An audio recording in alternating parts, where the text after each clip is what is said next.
Coming to you straight from the Rio Grande and beyond. Broadcasting to the four corners of the globe. So grab your seat, your coffee, or your sundowner. Okay, everybody, here we go. On point, as always. This is Gloves Off.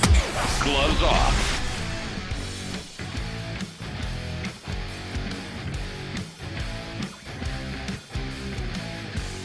Back at you in Gloves Off. I'm Professor Buitrón. I'm here with Sifu Mark Schiffman, and we're touching base on Kenpo, the art that has embraced us both and kind of unwind us and thrown us in the thorn bush and took us out again. How are we doing? You're doing good? Fantastic, thank you. Thank God everything is well here. And how's the pandemic in your area?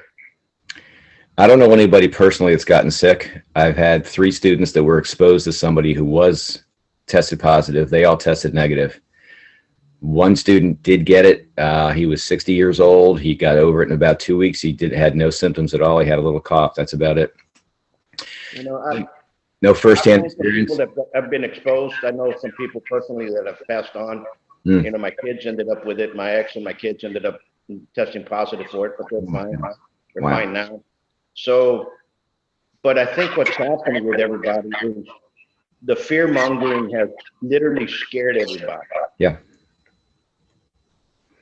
To the point, it scared everybody to the point that a lot of martial arts schools that were around in Texas 20, 30, 40 years are no longer around.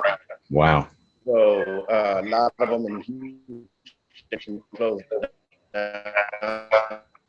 You know, the Grandmaster or got the Kenpo, and you know, so you have to see how much the fear has gone on. You know, let's touch base on how the pandemic has affected martial arts and what you think should resolve some of these problems. Okay. From my recent experience, it seems that the younger people still think they're invulnerable, and it's mostly the older people that don't want to go out of the house, and they're not going out for anything. They're all waiting for the vaccine, and I don't blame them at all.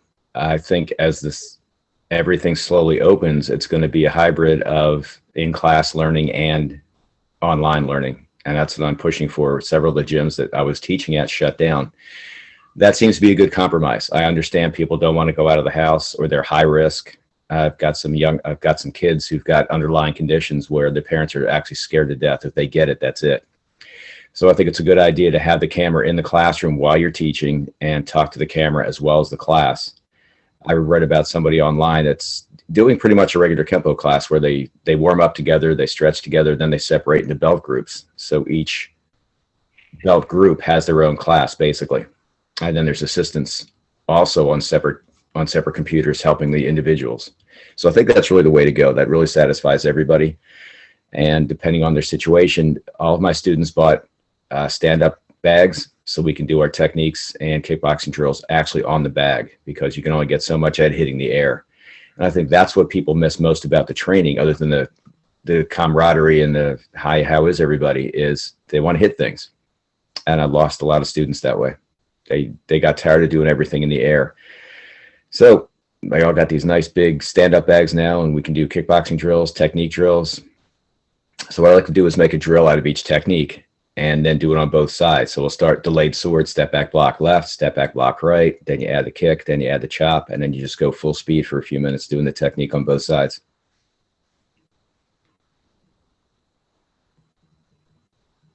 You know, those are great ideas. Texas closed down like everybody else did, and they reopened back in May. So we started back, and we lost practically 95% of our. Wow.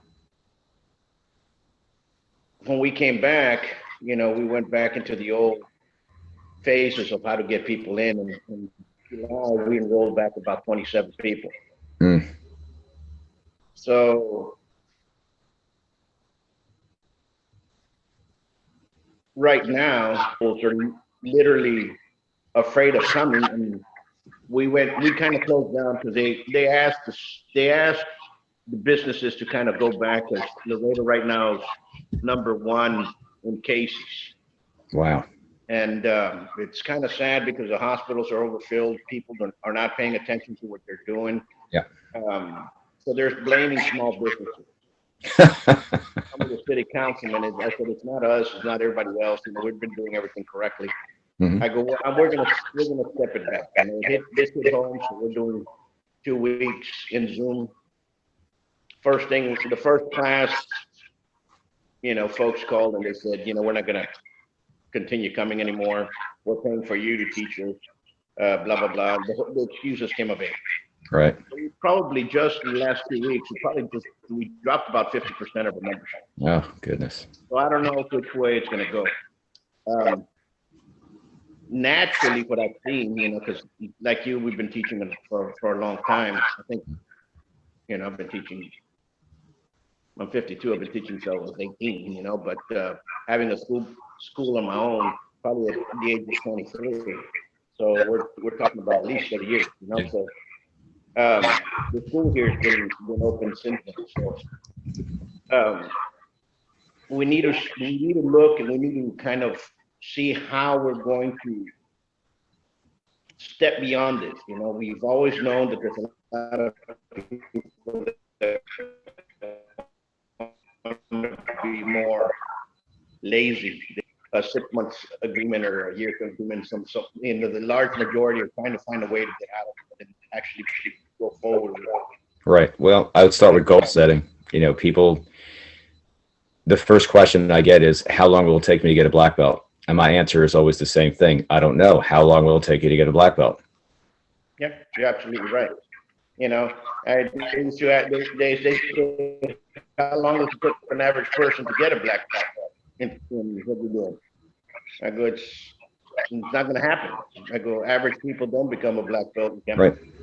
You know, not only that. Depends on the instructor. Yeah, I compare it to a college degree.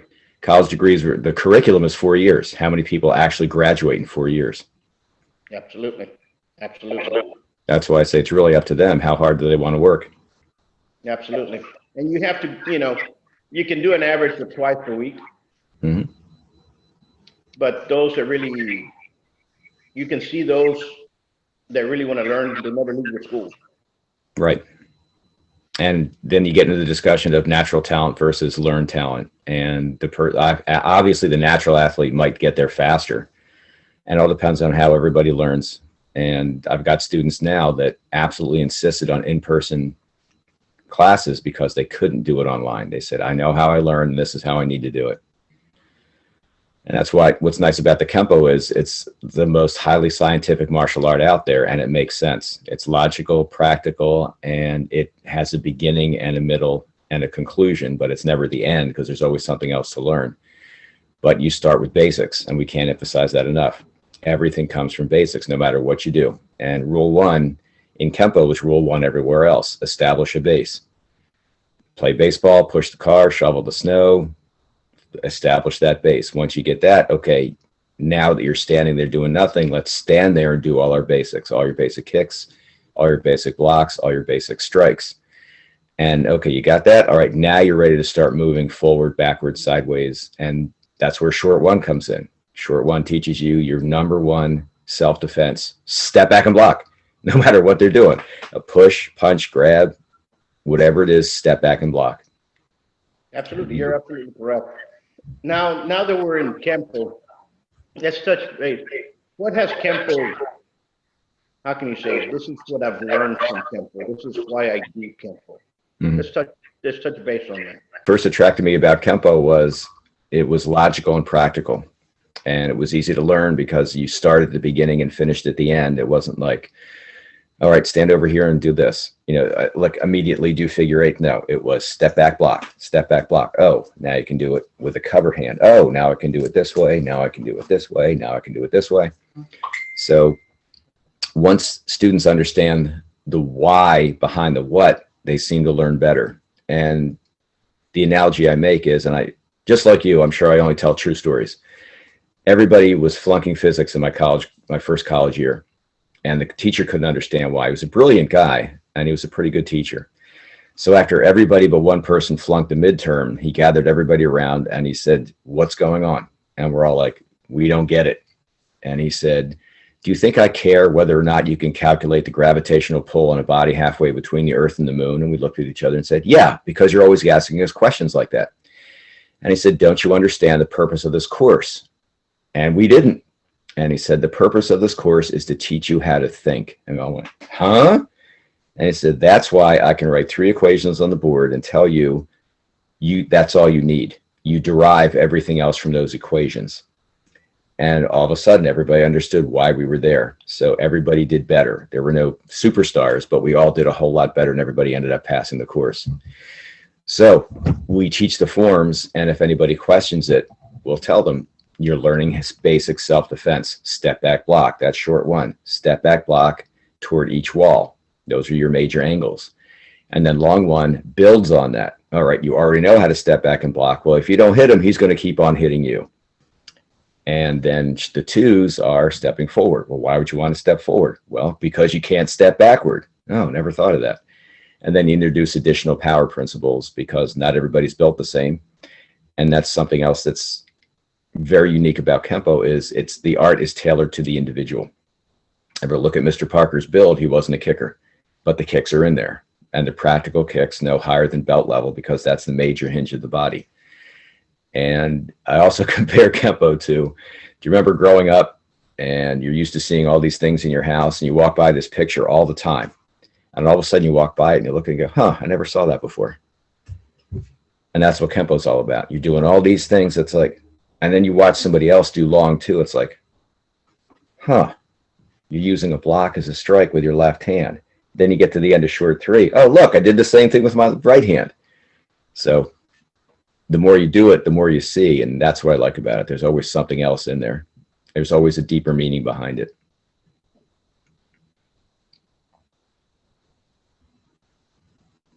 You know, you're absolutely correct, you know, and people that come into Kenpo, especially those that have come in from another martial art, gravitate to Kenpo a lot faster than the beginner. And I'll tell you why. Especially those that have been so fit, they're searching for something else and they've already attained a certain level. And you're not going to learn anything else in some martial arts. You're just going to learn up to that. That's it. That's all there is. That's the biggest They look complaint. at Kenpo and they start seeing, well, I never knew that was. Yeah. I've gotten black belts from other styles who didn't know, didn't know So the. you start seeing that, you know, Yeah. and I think the biggest complaint I get from other styles is there's nothing to learn after black belt. And I got one student, guy's in his 60s, and he couldn't get any power.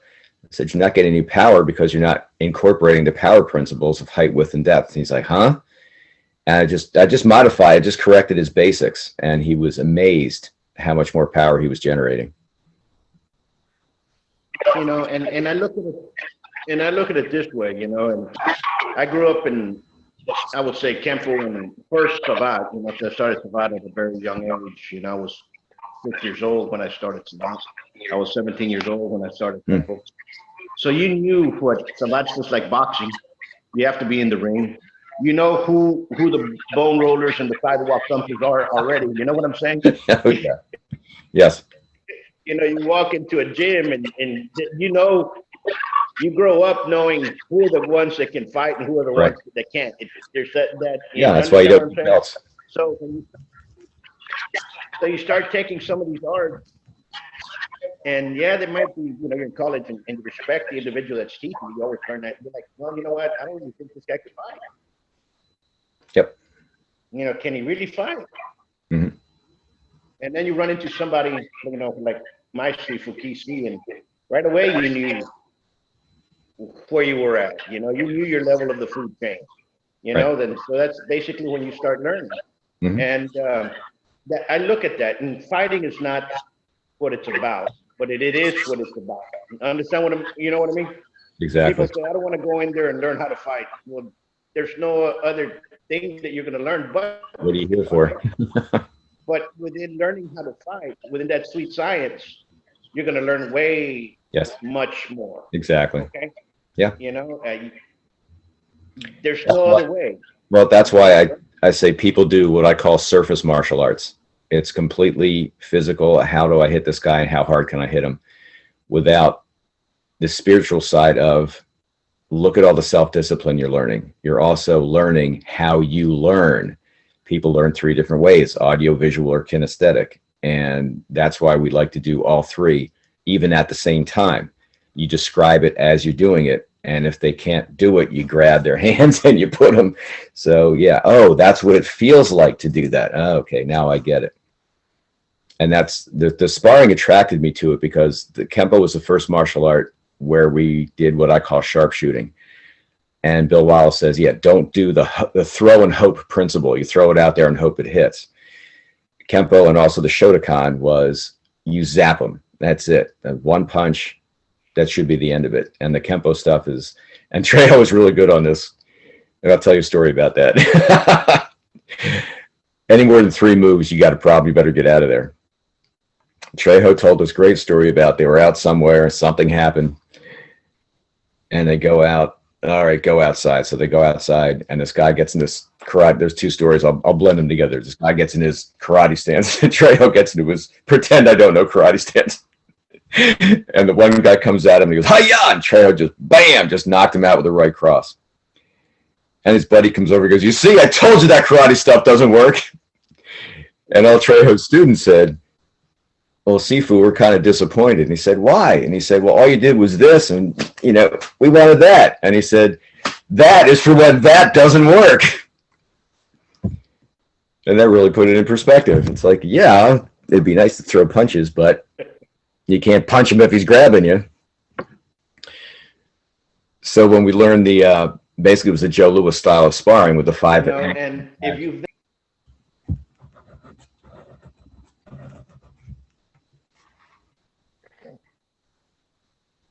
inside the ring, you know right away you're being tested. And that's what's happening with the martial art. You don't have people that have been tested anymore teaching. You have a lot of guys out there teaching martial arts, and they were never tested in the street. They were never tested in the room. Right. Not tested. And they're passing on something as an illusion. Wait a minute. There's 13-year-old kids out in the streets right now. They'll put a hole in your black belt. Mm-hmm. You know what I'm saying? Yeah. Paper tigers. They'll put a hole in it, whether it's a blade, they're going to put a bullet in you, and so you have to understand, you have to have that savvy, and you have to have that streetwise sage mentality, because it's never changed. It's always been there, Yeah. People say this, Sifu, they'll say, you know what, the fighting in the 1800s in China changed to 1950s in the United States and to 2000 United States now. I go, no, they haven't. The Chinese had guns. The Chinese had knives. We had guns. We had knives. Well, understand what I'm saying? Yeah. People lived. People survived. People died. It happens now. It happened then. It's always been around. The weapons might change a little bit, but the way you move, the way you presented yourself has always been there. And if somebody doesn't pass that on, it's going to die, and then you're going to have a make-believe type of ego that exists in this world today.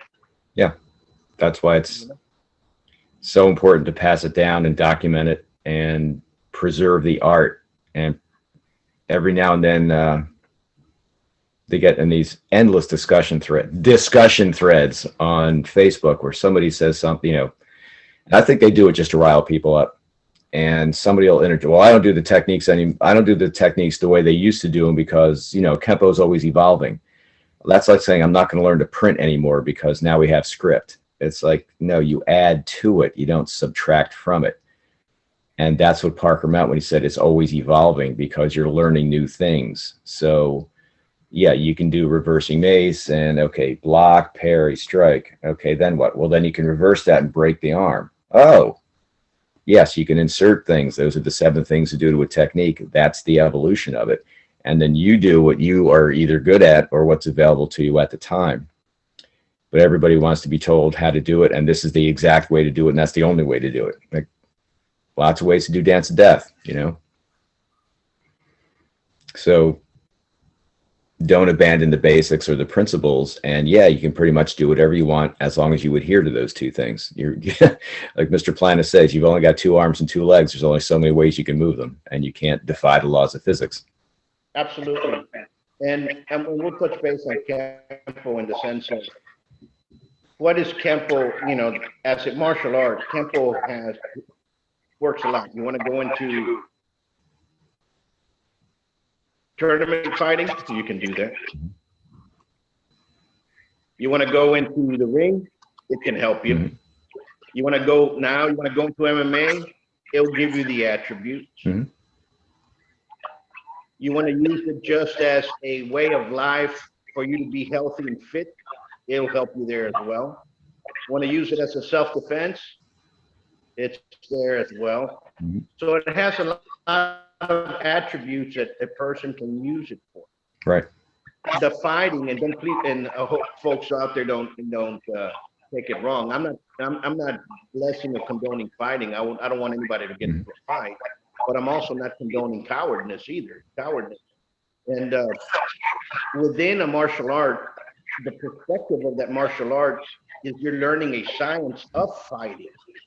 And within that science of fighting, there's way too many characteristics that personalities. Yeah. There's a lot of things within there that will help any human being become a good citizen in society. Exactly. And the important thing about getting in the important thing about sparring and getting in the ring is you need to feel what it's like to get hit for a whole bunch of reasons. And I'm sure, and as soon as I say this, you're going to start laughing. How many students that you had that were bullies, once they got beat up, they weren't bullies anymore, because all of a sudden they knew what it felt like to get beat up.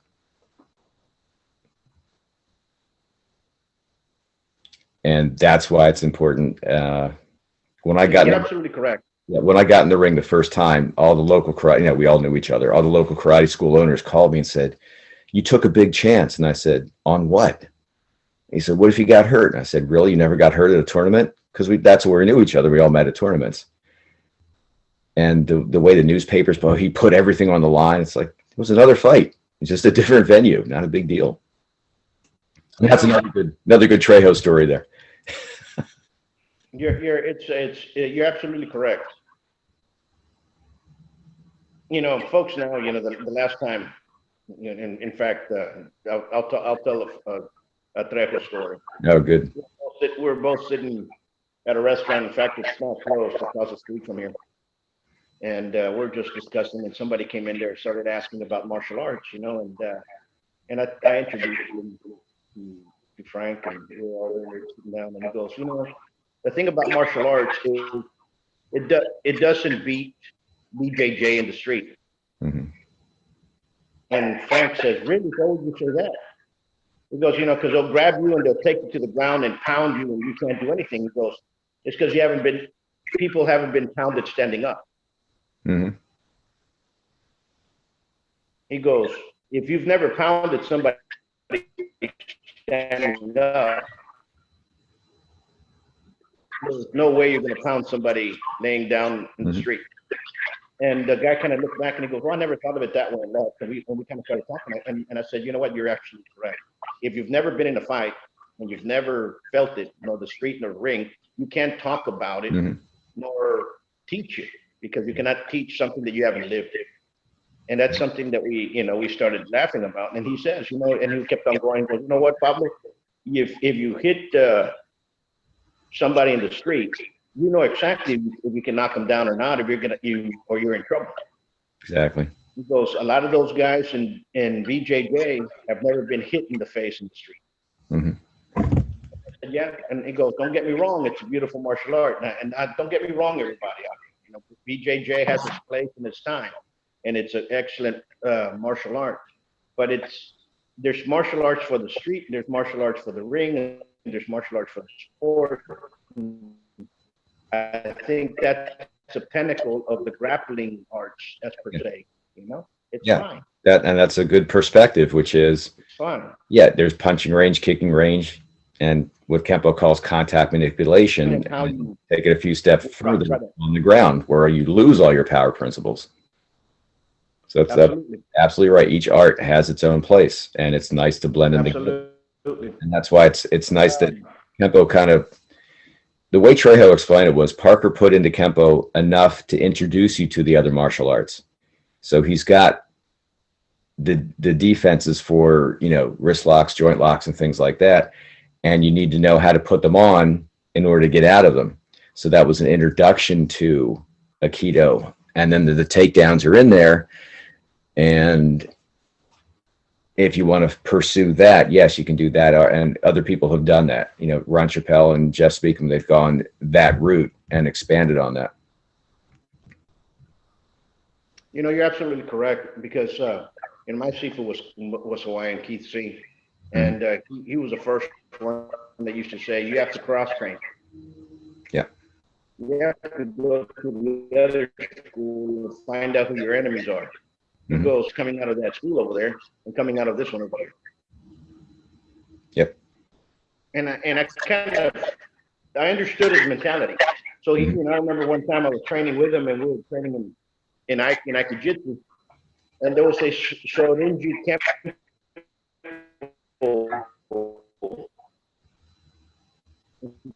forward. It was a Japanese master that to Fort Worth, Irving, and he says, "We're going to take a class. It's Shorinji Kenpo." And he sat down and watched.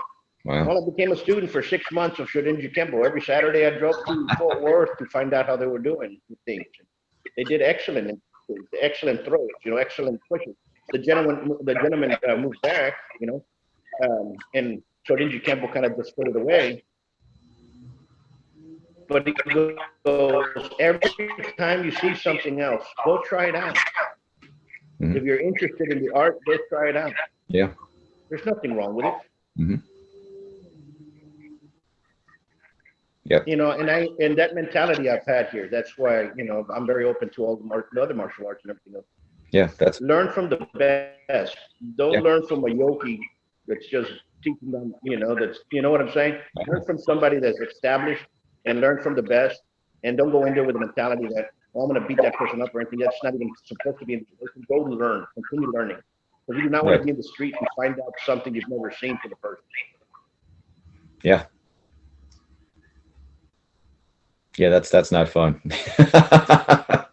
Where'd that come from? Here, I'm gonna ask you this question, Sifu. When a parent comes in and says, "How would this benefit my child?" What would you say? What are you looking for? How would you like it to benefit your child? And on my application, it says the same thing. You know, self-defense, self-discipline, self-confidence, and self-defense, in that order. And that's usually the order people check. So the parents say, well, I want him to be more confident. Okay. How is he not confident now? And we've all been there. The kid walks in with his, you know, shoulders slumped and his head's down. He's got absolutely no self-confidence. And that's the hardest thing to teach anybody of any age, is self-confidence. And sometimes you have to dig a little deeper. They're an only child. They're the youngest. They're the oldest. How are they doing in school? And the way we teach them self-confidence is through little victories, especially the ones who say, I can't do it. Well, how do you know you can't do it? That's why I say one of the things about this training is it shows you how you need to learn. So maybe he's got no self-confidence because he's not doing well in school, because he's not getting the individual attention he needs to learn the stuff, so he feels stupid. Or he's got an older brother that's constantly putting him down. Yeah. So, and then the other aspect, like I said, that's the problem with the separation now, is you don't get that in-person camaraderie and friendliness and smacking each other in the head as you walk in and out. And we build them up. We say we build people from the inside out. So just when they think they can't do it, you show them that they can. Or they say, I can't do it, or it's too hard. Well, how do you know if you haven't tried to do it? And again, we've all been there. The light bulbs go off. It's like, oh, I guess I can do it. Yeah, you can. And I don't know how everybody else does it, but for each belt level, the kids have to break a board, and adults have to do it too. And no matter how confident somebody is, when that board breaks, they're surprised. And it surprises me that it surprises them, because they seem to be very confident. So that's part of it. And the self-discipline of Yeah, you have to stand there, do what you're told to do, and listen and follow directions. And again, I don't think kids are ever told that. They're berated for not doing it, but they're never said, hey, son, you need to listen. You need to understand what's going on. You need to look around, look both ways before you cross the street, and be aware. And that's the big thing now is they call it something different, but we call it environmental awareness. Now they call it mindfulness. Yeah, be aware of what's going on around you. And at a higher level, like you just mentioned, what's going on there? Watch the news. You'll be horrified, but you still need to know what's going on. If they're about to shut down your gym or the roads are all blocked up because of everybody's in line for testing, yeah, you need to know that stuff. So it benefits the child as much as the parents would like it to. And like we keep saying, I can't help him if he's not here. And if you can commit to 2 days a week, this is what we teach. Somebody on Facebook just asked, what do you charge and how do you justify your prices if you're not in the gym? And I said, I don't justify my prices. This is what I do. This is what I charge. If that's not worth it to you, okay, I understand that. Go check out my competition down the street. And I always invite people to do that. Oh, this guy's doing it cheaper. Yeah, you get what you pay for. And if you ever think you're not getting what you're paying for, tell me and I will make sure that you do. Because I don't want dissatisfied students. And like you said, they're coming for a specific reason. And if a kid wants to quit, I will remind him that your parents brought you here for a specific reason. You're here to learn. You're here to get self-confidence, self-discipline. And through that, you will get the self-defense. And if you quit, you're never going to get those things. And we've all seen the results of that, right? No, And you're absolutely correct. yeah, it's usually not the parent. It's usually not the kid who quits. It's the parent. They don't like driving them. They don't like spending the time. Well, I can't help you if you're not there. No, you're absolutely correct. You know, 'cause I think every school runs with those problems, and it is the parents usually that quit. Mhm. And it's the parents that don't bring them, or they get lazy, or you know. I tell them this: you guys brought them here for one reason. They were getting bullied in school. I guarantee you, the bully's still training. I guarantee you, the bully's getting the bag in his house, or he's going to another school. Mhm. You know what I'm saying? And people say, "Oh, martial art schools, bullies don't go to martial arts schools." I said, "Really? They don't?" You know, My I experience. can, you know, bullies come in all factions. They train. You know, Mhm. sometimes they become the enforcers in the street. Sometimes they become, you know, or you can either become a bodyguard or you become an enforcer. That's Yeah. probably a scale with a martial artist that exists, and people don't ever touch base about it. Mhm. But it's the truth. You know, you got martial artists that all of a sudden go and become police. Yeah. And then all of a sudden they're training with the same guy that's enforcing the local mob, and they're still training together in the gyms. And they're high-fiving each other. I mean, people say it doesn't happen. It happens more than you think. Mhm. Yeah, just You know, because you don't see it doesn't mean it's not happening. Yeah. it happens. I mean, I've seen it. Yeah. You recognize them. You even have five of them when you walk in. But they understand, they respect exactly what's in there. You know, because of the mark of that connection, they know who to mess with and who not to mess. Unfortunately, that happens. People don't understand that. The bully's still going to be training.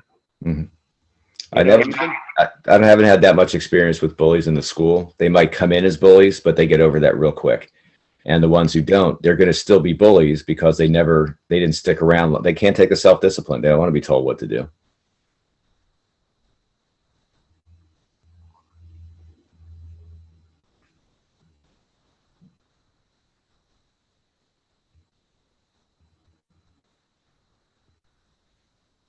months or whatever, and they're all nonsense. So they've never been really taught the lessons of not being. It's down to it. Right. You understand what I'm saying? And that's what happens. So And if you dig a little deeper, you'll find that they're probably being bullied at home. absolutely, And that's where it all starts. absolutely. That's where it's all started. Yep. That's where it all Sometimes you got to dig a little deeper. And that's where it all starts. Unfortunately, we can change those that come in here and continue going through it. Mhm. And a lot of That's just the times, way it is. if there's a disconnect, we can get the parents on board again by watching them. And again, how many students do you have where the parents just dump them and come back later to pick them up? I've had students where I never met the parents. I'd see them once every 3 months for promotions and for 5 minutes, and that was about it. I have, this past year we've had a couple of them. The mom comes over and prays for her kid, and the grandmother's the one that brings them over and over because mom's working. Right. And the grandmother came in there and started arguing that I needed to move class because she's losing her soap opera. And she says, I'm not going to bring them because it's during my soap opera. And I'm like, are you serious? Mm-hmm. Of all the excuses, I've never heard that one. Grandma come over here and told me that she's not going to bring them because she's and I'm like, okay, whatever. I need to put the younger kid in with the older kids because they don't want to drive twice. And I said, you don't have to. There's a game room over there. He can stay there for the first hour and then come into his class. We don't have a game room, but we hear that all the time. Yeah. Can they both stay, and if we switch up, we should have the smaller kids in another hour. And what happens? And another day, they'll quit because they want to bring them together. They don't want to be there every day. Yep. That's why Greg Silva says you should have every class twice a day to fill that need.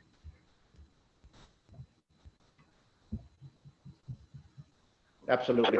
Well, I want to thank you, Shifu, for your insights. You're welcome. It's rewarding to see that others have gone through the same problem. And we laugh about it, We've all made the same mistakes. We've all been there. We've all been there, and unfortunately, that's just the way it is, and we just have to continue moving forward. I want to wish you the best, and we'll continue in there and continue going. Hopefully, one day we can get together. That'd be great. Spread the love of Kenpo. Tell some lies. Swap lies. Swap lies and stories and expand on the others. Especially if they're there. Yeah. Until then, you be safe. Yes, sir. You too. Good luck with everything. Always. Be safe, guys. Thank you. You too. Bye. Bye. Today, in America, more than 5.5 million men, women, and children train in a martial art regularly. Buitron Academy has been serving Laredo for over 30 years now. Our adult classes are geared for producing the best in you, teaching you street-ready techniques. With the arts of Savate and Kenpo, you'll learn the traditions of these sciences of combat as passed down professor to student. Hello everybody, my name is Senior Grandmaster Alfredo Bandalan, owner of BDP, Bandalan the Siparis. I'd like to say a few words on Grandmaster Buitrón. He's a man of great integrity, a man of great knowledge of martial art. He's a master of Savate and master of Eskrima. He's a man that can help you to become what you want to be. He's a man that teaches people how to be somebody in life, how to work the world, how to be happy in this world. He's a man that I can say holds many integrity as well as in martial art. But I'd like to say this man has a radio station that's hunting all over the world, and he works with all kind of people, all walks of life. And all I want to say, that Paul Buitron is a man that can help people to be somebody in life. I'd like to say aloha, thank you. I am Grandmaster Michael Duran of Original Heroes Criminal Federation here in Vallejo, California. Professor Paul Buitrón is an accomplished martial artist who has developed an understanding that as a caretaker in our martial arts, it is his responsibility to keep the art alive and in depth he acknowledged that it is the students that give the art life. I hold his friendship and his continuing accomplishments in the art in the most highest regard. Thank you. Come train at the best kept secret of Laredo. Give us a call for your free evaluation at 956-401-4868 or check out our website at savat.biz. Follow us on YouTube and Facebook.